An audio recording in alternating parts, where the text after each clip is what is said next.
PKN,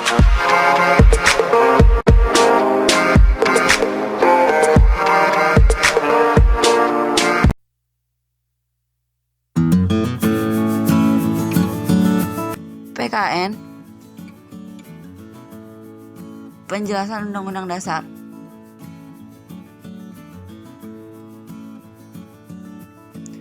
Dalam penjelasan umum Undang-Undang Dasar 1945, angka 1 dinyatakan bahwa Undang-Undang Dasar yaitu sebagian negara ialah hanya sebagian dari hukuman dasar negara itu.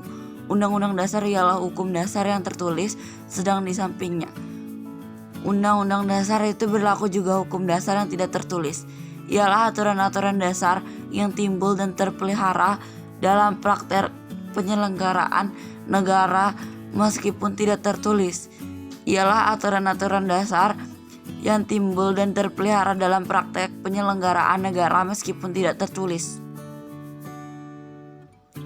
Dengan demikian dapat ditarik kesimpulan pengertian kata Undang-Undang Dasar menurut UUD 1945 mempunyai pengertian yang lebih sempit daripada pengertian hukum dasar, karena yang dimaksud Undang-Undang Dasar adalah hukum dasar yang tertulis, sedangkan pengertian hukum dasar mencakup juga hukum dasar yang tidak tertulis.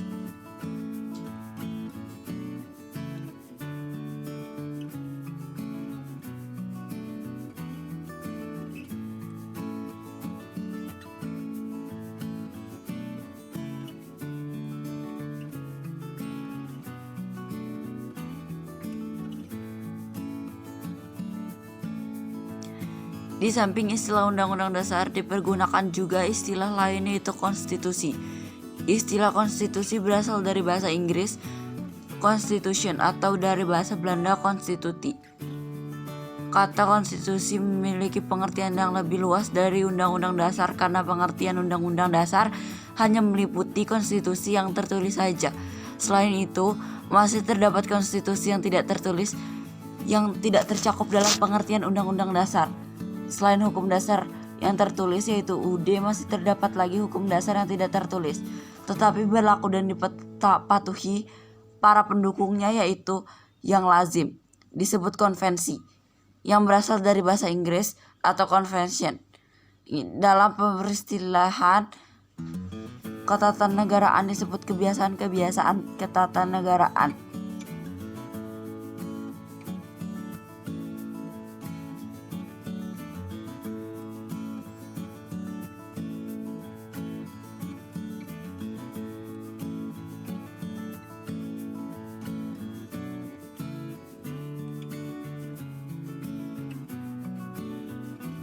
Misalnya, kebiasaan yang dilakukan oleh Presiden RI setiap tanggal 16 Agustus melakukan pidato kenegaraan di muka sidang paripurna DPR pada tahun 1945 hingga tahun 1949 karena adanya maklumat pemerintah tertanggal 14 November 1945 yang telah mengubah sistem pemerintahan dari kabinet presidensial ke kabinet parlementer.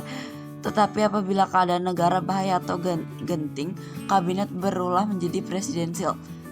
Dan sewaktu-waktu keadaan negara menjadi aman, kabinet berubah lagi menjadi parlementer kembali. Terhadap tindakan-tindakan tersebut tidak ada peraturan yang tegas secara tertulis. Pendapat umum cenderung melakukannya apabila tidak dilaksanakan dianggap tidak benar. Undang-Undang Dasar 1945 adalah keseluruhan naskah yang terdiri dari pembukaan dan pasal-pasal atau pasal 2 aturan tambahan.